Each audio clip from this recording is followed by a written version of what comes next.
from a philosophical viewpoint, you're not free to do just everything. You are not free, for instance, to wear, say, a T-shirt with a completely naked woman on it. You're not free to do that.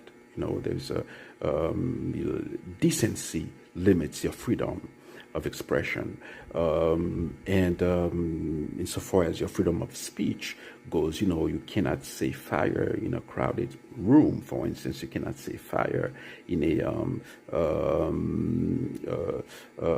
a movie theater, because this may cause a stampede.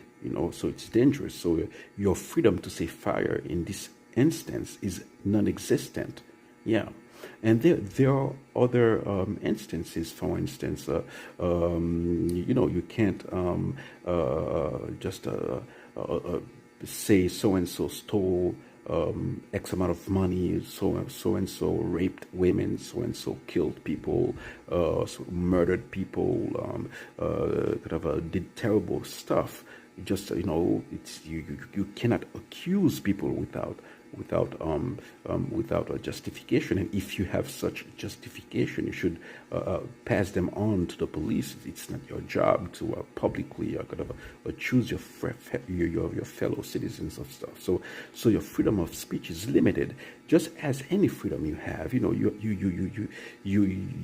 have freedom of movement, but presumably you cannot walk into your neighbor's house, open his door, open his fridge, drink his beer, eat his pizza, without his consent. So, your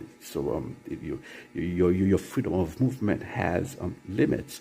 Every freedom you have, has some kind of limit. You have the freedom to marry, but the lady across the room you like a lot, you cannot just go and say marry me and force her to marry you. That's